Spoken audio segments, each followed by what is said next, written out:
चलिए, मैं आपका math teacher.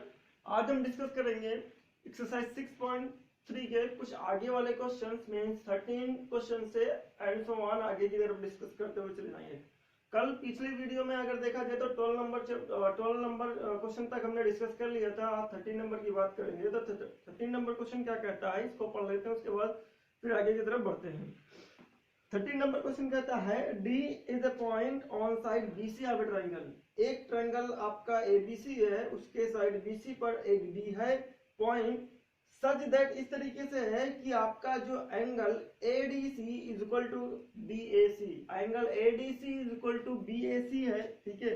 So that CA square equal to CB dot CD. आपको CA square equal to CB dot CD prove करना है। ये चीज आप देख सकते हैं, इसको प्रूव करना है। तो अब आप पहले बात तो जिस ट्रायंगल की बात हो रही है उस ट्रायंगल को बना लेते हैं। ट्रायंगल एबीसी की बात हो रही है, ट्रायंगल एबीसी बना लेते हैं।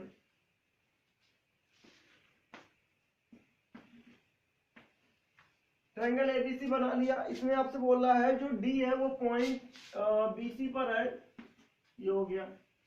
फिर उसके बाद आपसे बोल रहा है जो एंगल की बात हो रही है वो एंगल एडीसी की बात हो रही है। इसका मतलब इसको ज्वाइन किया गया है, ए डी और सी, ये वाले एंगल की बात होगी। ये किसके इक्वल है, ये इक्वल है बीएसी के, मींस बीएसी ये फुल एंगल के इक्वल है। ये चीज हो गई आपके पास। चलिए बात कर लेते हैं। उसके बाद आपसे बोला जा रहा है आप प्रूफ करिए कि C A square equal to C B dot C D. आपको क्वेश्चन 13 की बात हो रही है। क्वेश्चन 13 में आपको क्या क्या गिवन है। गिवन है आपके पास angle ABC is equal to angle BFC, ये चीज गिवन है हमको, ठीक है। उसके बाद आगे की तरफ अगर देखें गिवन होने के बाद, ठीक है, तो ये चीज गिवन है हमें, ठीक है। और अगर आगे की तरफ देखें तो हमको क्या प्रूफ करना है, to prove that CA square is equal to CB dot CD। ये चीज प्रूफ करना है, CB dot CD, CA square is equal to CB dot CD, ये चीज प्रूफ करना है। फिर आगे की तरफ अगर देखें, ये चीज प्रूफ करने के लिए आप CA square dot CB dot CD आप प्रूफ करना चाहते हैं, तो ये आपको कैसे प्रूफ होगा ये चीज सोचना है जरा से, ठीक है। तो अगर हम इसको थोड़ा से CA into CA CB dot CD कर दें, ये चीज होगी, ठीक है। अब CB को नीचे की तरफ ले आइए, CA upon CB equal to CD upon C, cross multiply करके आप ले आ सकते हैं, ठीक है। तो ये कुछ इस तरीके से बन गया। ये क्या चीज है, साइड का रेशियो है, और साइड का रेशियो आपको लेकर के आना है, तब जाकर के ऊपर वाली क्वांटिटी मिलेगी। तो साइड का रेशियो लेकर के आइए, तब जाकर के क्वांटिटी मिलेगी। अब साइड का रेशियो कैसे आएगा, साइड का रेशियो आने के लिए आपके पास दो चीज है, एक तो 6.1 थ्योरम, बेसिक प्रोपोर्शनलिटी थ्योरम, या तो सिमिलरिटी यूज करिए। तो बेसिक प्रोपोर्शनलिटी थ्योरम यूज करने के लिए आपको एक पैरेलल लाइन चाहिए, जो कि इसमें है नहीं है, तो इसका मतलब 6.1 थ्योरम यूज नहीं हो सकती है। बाकी या तो 6.3, 6.4 या 6.5 या तो RHS यूज होंगी इसमें। तो हम ये सिमिलरिटी का क्राइटेरिया यूज करेंगे, तभी आपका ये रेशियो मिल पाएगा, क्योंकि आपका पैरेलल लाइन तो है नहीं है। तो ये हम इसको इरेज कर देते हैं। आपको समझ में आ गया होगा कि करना क्या चीज है। चलिए, तो अब हम ये चीज देखना चाहते हैं कि दो बार CA किस ट्रायंगल में आ रहा है। इसका मतलब एक बार CA किस ट्रायंगल में आ रहा है और दूसरी बार CA किस ट्रायंगल में आ रहा है। तो एक बार CA एक पूरे होल ट्रायंगल में आ रहा है, और एक बार CA आपका इस वाले ट्रायंगल में आ रहा है। और अगर देखा जाए तो इस होल ट्रायंगल का A और इसका ये आपस में इक्वल दे रखा हुआ है। और दूसरी बात करें तो ये मिक्स फिगर में बाहर निकाला, ये जो फिगर था ये वाला ट्रायंगल, इसको उठा करके मैं यहां पास लेकर के आया हूं, ठीक है। और हमको पता चल रहा है कि ये जो एंगल C है वो बड़े वाले में भी आ रहा है और इस वाले में भी आ रहा है, इसका मतलब एंगल सी दोनों में कॉमन है।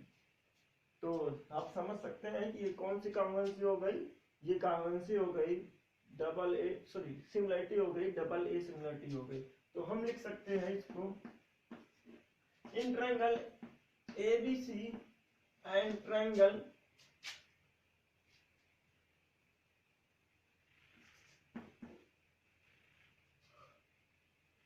डी ए सी, ठीक है, ABC and triangle D A C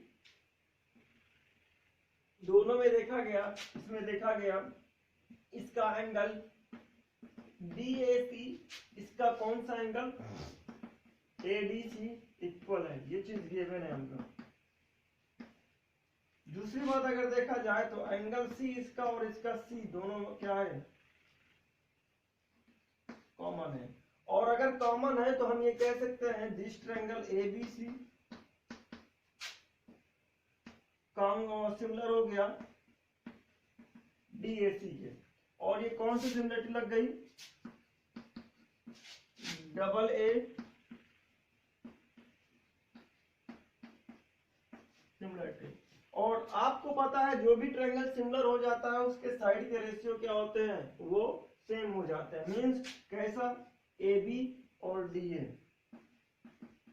A B by D A, और फिर B C A C, B C A सी को हम सी ए भी कह सकते हैं, ठीक है। उसके बाद बची हुई साइड क्या है, यहाँ पास ये दो साइड हो गई ना, बची इसकी भी ए सी मतलब सी ए बच रही है, इसकी क्या बच रही है, सी डी कह सकते हैं या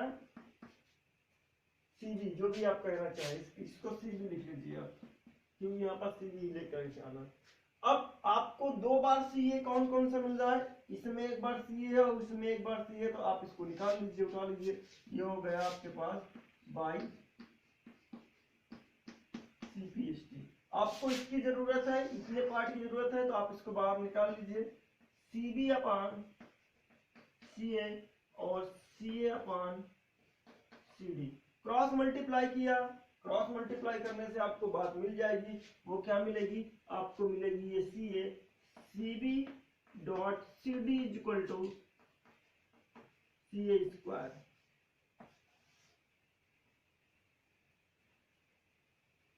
ठीक है, ये आपका प्रूफ है। Pause video and note down. चलिए क्वेश्चन नंबर 14 की बात करते हैं। क्वेश्चन नंबर 14 क्या कहता है, side A B and A C and median A D of triangle ABC. ABC की साइड है, ए बी और ए सी और मीडियन है, वो रिस्पेक्टिवली प्रोपोर्शनल है, मतलब सेम रेशियो में है। किसके सेम रेशियो में है, side P Q P R and median P M of another triangle P Q, यानी दूसरे ट्रायंगल पी क्यू के साइड और मीडियन के प्रोपोर्शनल है, यानी उसका मीडियन इसका मीडियन प्रोपोर्शनल में है, उसकी साइड और इसकी साइड आपस में प्रोपोर्शनल में है। तो सबसे पहले हम ट्रायंगल की बात कर लेते हैं, और वो ट्रायंगल कौन सा हमको लेना है, एबीसी की बात हो रही है, ए बी सी, ठीक है। दूसरे ट्रायंगल ले लिए हम P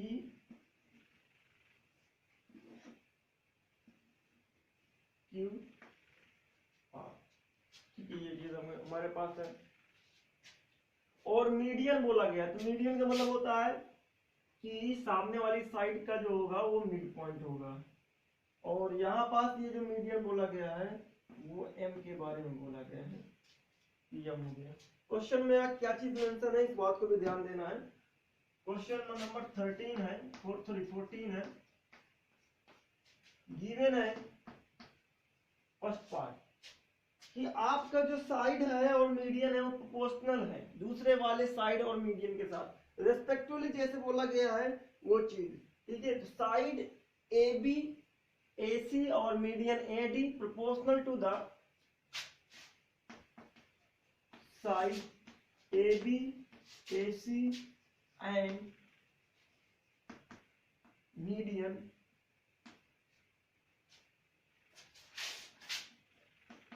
AD proportional to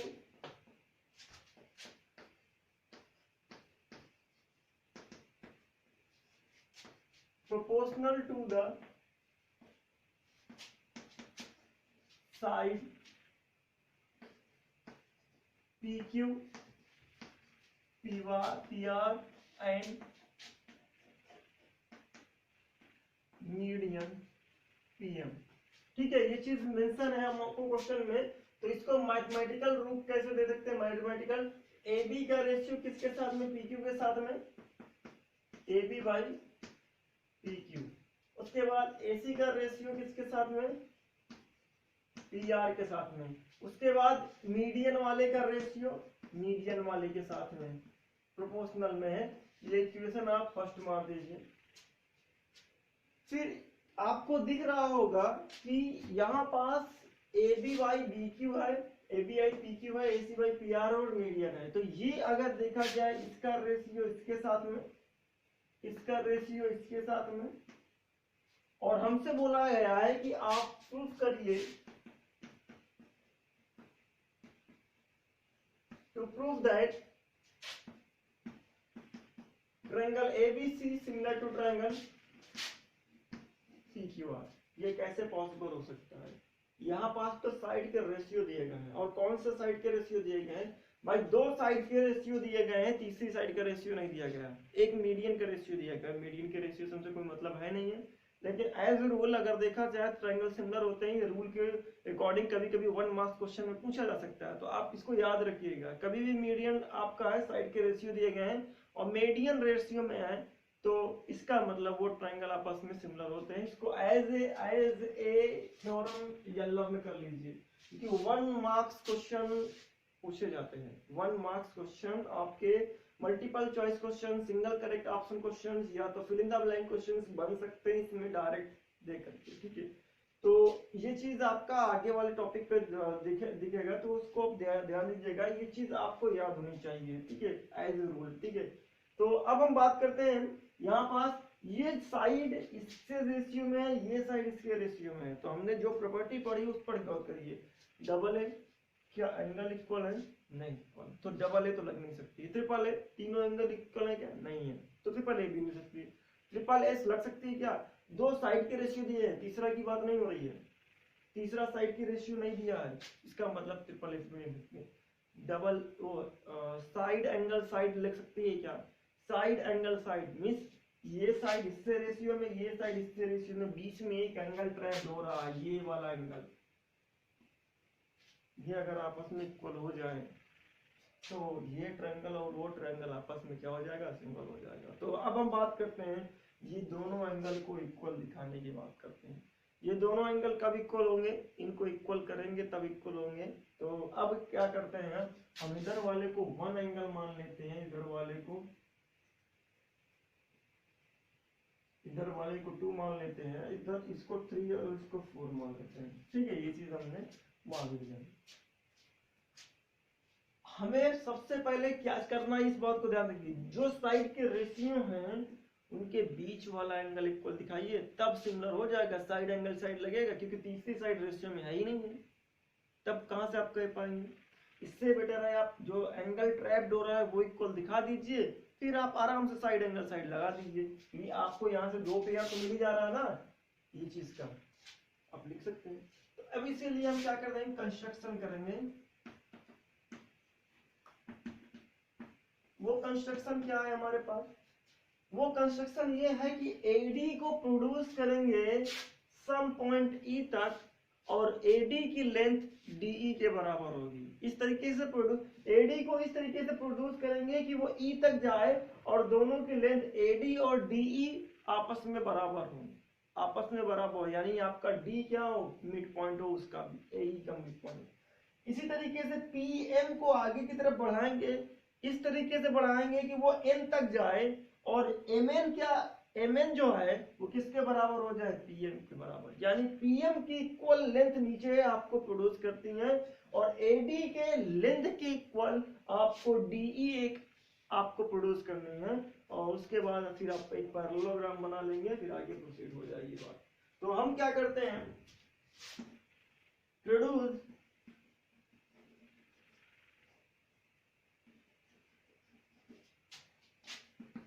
AD to 2 point2 point E such that AD is equal to, इसको आप प्रोड्यूस कर दीजिए, बढ़ा दीजिए आगे की तरफ, इस तरीके से बढ़ाइए, ये वाला पॉइंट हो गया AD is equal to BE, ये हो जाएगा। सिमिलरली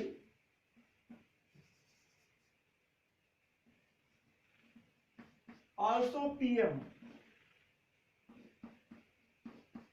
to N, PM को कहां तक बढ़ाना है, N तक बढ़ाना है।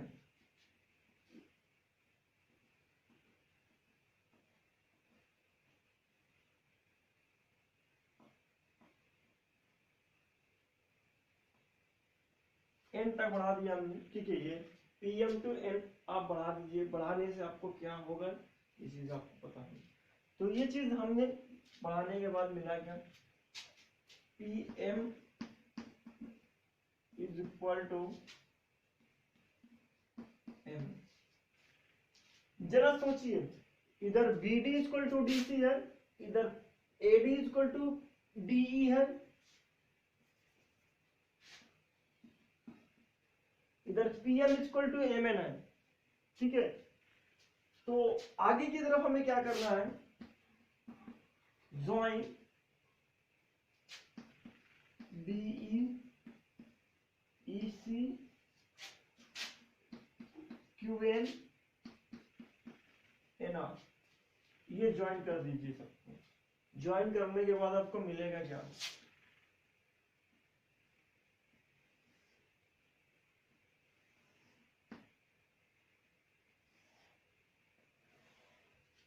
ज्वाइन करने के बाद आपको मिलेगा विगेट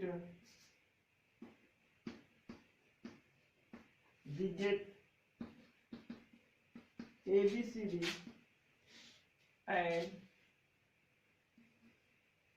PQNR ABEC,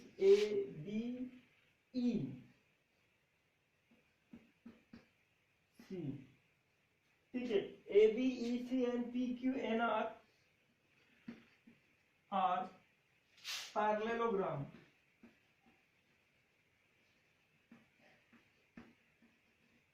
because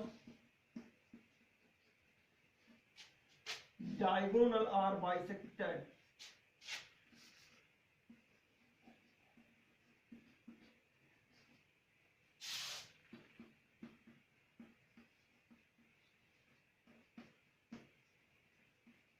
each other, because diagonal are bisected each other, क्योंकि आप समझ सकते हैं AE आपका और BC डायगोनल है और ये बीच में यहाँ पास बाइसेक्ट कर रहे हैं, BD की लेंथ DC की आपस में बराबर है, क्योंकि आपका AD मीडियन था। इस तरह के AD और DE हमने प्रोड्यूस करके बनाया हुआ है ये चीज, और सिमिलरली आपने इसको बनाया हुआ है, ठीक है। ये चीज हमारे पास हो गया। तो हमको क्या मिलेगा, हमको मिलेगा BE is equal to AC मिलेगा और AB is equal to EC मिलेगा। तो हमें क्या मिला, जो साइड प्रोड्यूस करने के बाद मिली हुई है BE is equal to AC मिला, और इधर से अगर देखा जाए QN is equal to PR मिलेगा, ठीक है। AC का रिलेशन आप लेकर चलेंगे, QN is equal to PR ये मिलेगा, ठीक है। ये इक्वेशन आप सेकेंड और थर्ड डाल दीजिए, ठीक है। डिवाइड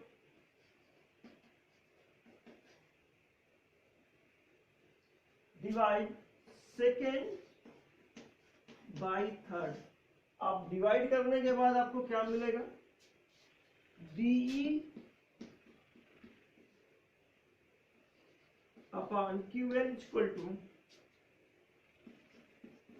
AC अपॉन PR, ठीक है। Pause the video and note down। अगर देखें हम इक्वेशन फर्स्ट और सेकंड में AC अपॉन PR ये मिल चुका है और AC अपॉन PR ये मिल चुका है, तो AC अपॉन PR इसके भी इक्वल है, इसके भी इक्वल है और इसके भी इक्वल है। इसका मतलब हम सकते हैं BE अपॉन QN इसके भी इक्वल हो जाएगा, इसके भी इक्वल हो जाएगा। तो हम किसी एक के इक्वल ले सकते हैं from first and fourth equation.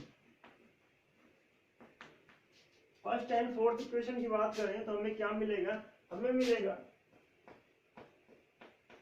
BE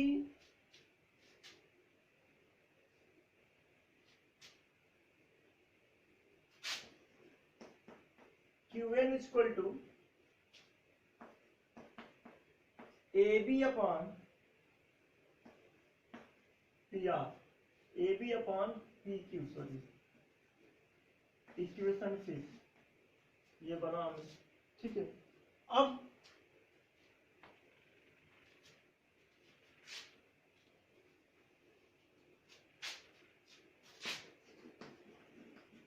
from first equation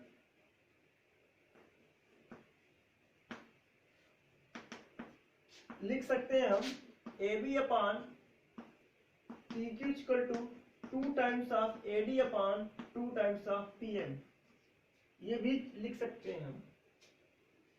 first में जो भी रिलेशन था AD वाले में और AB के साथ में रिलेशन था उसमें 2 टाइम्स मल्टीप्लाई कर दीजिए, वो चीज क्या मिलेगा,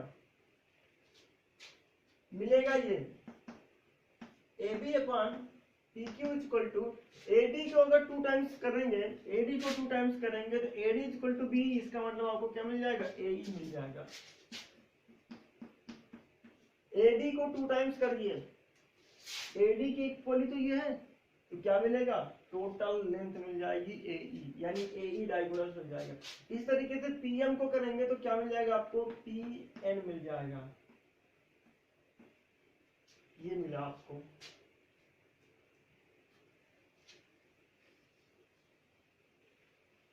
ये हो गई इक्वेशन नंबर 6। और अगर देखें आप, ये इसके इक्वल हो चुका है, ये इसके इक्वल हो चुका है, इसका मतलब ये तीनों आपस में इक्वल हो चुके हैं। फ्रॉम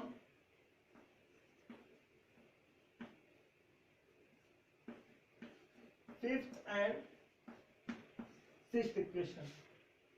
अब अगर देखें BE का रेशियो QN के साथ में, AB का रेशियो PQ के साथ में और AE का रेशियो PN के साथ में, ये इक्वेशन हो गई आपके पास।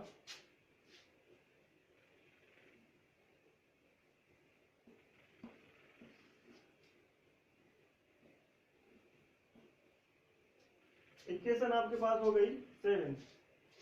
इक्वेशन 7 से अगर देखें तो ये वाला ट्रायंगल, कौन सा ट्रायंगल मिल रहा है,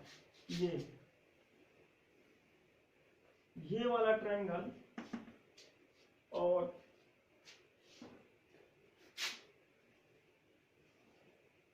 ये वाला ट्रायंगल आपस में क्या हो जाएंगे, सिमिलर हो जाएगा, ठीक है।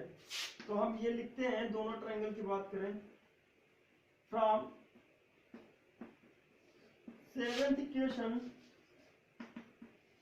फ्रॉम सेवेंथ इक्वेशन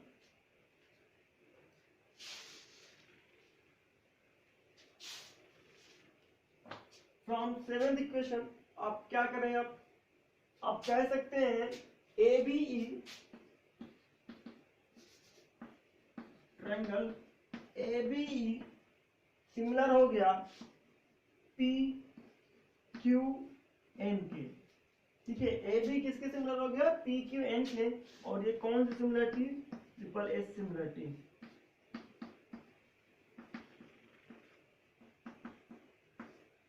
सिमिलरली उधर वाले ट्रायंगल भी सिमिलर हो जाएंगे आपको, जैसे आपने इसको किया, इतना लंबा क्या जरूरत है, आप सीधे लीजिए आप सिमिलरली इधर वाले ट्रायंगल, सॉरी अगर ये दोनों सिमिलर हो चुके हैं तो angle 1 is equal to angle 2 हो जाएगा, ठीक है। Sorry angle 1 is equal to angle 3 हो जाएगा, और ये इक्वेशन आप मार दीजिए। सिमिलरली उधर वाले ट्रायंगल भी सिमिलर हो जाएंगे। सिमिलरली ट्रायंगल ACE सिमिलर हो जाएगा, जैसे आपने पहले को सिमिलर किया उसी तरीके से आपको ये भी हो जाएगा। PRN ये भी सिमिलर हो जाएगा, और सिमिलर होने के बाद एंगल 2 इक्वल टू एंगल 4 हो जाएगा। ये इक्वेशन हो गई 9। Pause the video and note down. चलिए अब अगर हम देखें इसको ऐड कर देंगे तो हमको क्या मिलेगा। Add 8th and 9th equation, ठीक है। 8th और 9th इक्वेशन को ऐड कर दीजिए। ऐड करने के बाद क्या मिलेगा, एंगल 1 + 2 = 3 + 4। एंगल 1 + 2 कितना है, एंगल A है, और एंगल 3 + 4 कितना है, एंगल P है, और ये ठीक है। अब देखिए एंगल 1A = एंगल P आ चुका है, और हमें यही चाहिए था। एंगल A = एंगल P हो चुका है, और हमको ये चाहिए था। अब आप आराम से कह सकते हैं AB का रेशियो PQ के साथ में था, AC का रेशियो PR के साथ में था, और एंगल A = P हो गया, तो साइड एंगल साइड से सिमिलर हो गया, ठीक है। From first and 10th equation, first में हमारे पास क्या था, AB/PQ, और उसके बाद AC/PR, ये चीज गिवन था। उसके बाद अगर देखा जाए एंगल A = एंगल P, ये आपका क्या है, प्रूव्ड है अभी। और हम ये कह सकते हैं एंगल A = T, तो हम ये कह सकते हैं ABC सिमिलर हो गया PQR के, और इसको कह सकते हैं साइड एंगल साइड सिमिलरिटी, ठीक है। ये आपका प्रूव हो गया। बाकला की बहुत लंबा क्वेश्चन आंसर है, इसका सॉल्यूशन है, लेकिन आपको करना है। और आपसे बता दूं ये 14 नंबर क्वेश्चन बहुत कम ही क्वेश्चन पूछा जाता है। जब से मैं एग्जाम दिया हूं 2010 में CBSE का 10 का ही एग्जाम दिया हूं, तब से अब तक ये कोई क्वेश्चन, ये वाला क्वेश्चन कभी नहीं पूछा गया है। उसके पहले भी मैं जब प्रिपरेशन कर रहा था तब भी प्रीवियस ईयर पेपर में ये कभी मुझे नहीं मिला है। तो आशा करता हूँ आने वाले एग्जाम में भी नहीं आएगा, लेकिन आपको तैयार करके चलना है, तो मे भी हो सकता है आ जाए, ठीक है। तो क्वेश्चन नंबर 14 आपका डाउट में ही आएगा कि नहीं आएगा, लेकिन ज्यादातर चांसेस 90% चांसेस तो क्वेश्चन नहीं आएगा, 10% का तो कुछ कहा नहीं सकता। तो pause the video and note down.